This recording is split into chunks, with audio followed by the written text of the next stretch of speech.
All right, so I'm going to go ahead and explain a problem that a lot of you guys missed on the semester exam. It's the problem where we have the circle,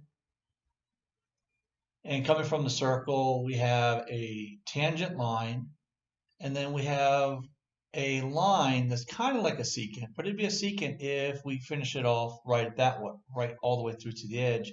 And then, of course, then we had a radius. We know that a tangent line and a radius, they meet at 90 degrees, so this is a right triangle. I wanted to go ahead and tell you the bottom here is 40, and this is R, this is R. Those are radiuses. They're the same length because all radiuses are the same length. And this length I'm going to tell you is 32. And I'm actually going to ask you to solve for the radius of the circle.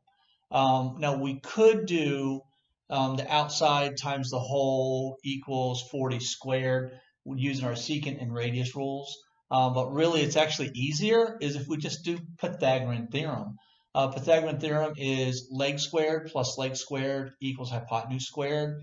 So we can do 40 squared plus r squared, and that'll equal 32 plus r squared. 32 plus r squared. Now, 40 squared is 1600 plus r squared. 32 squared is, let me grab a calculator real quick, is 1024.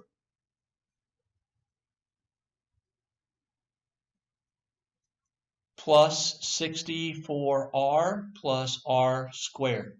All right, now you have to FOIL this out so you get this middle term. Just don't do 32 squared and r squared. My r squareds cancel. I'm going to subtract 1024 from both sides, and I'm going to get, when I do that, I have 576.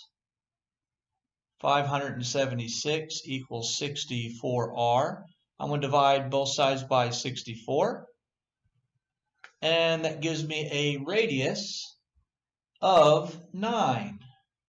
So the radius on this is just 9. Pretty simple, pretty straightforward. Nice little application of Pythagorean theorem.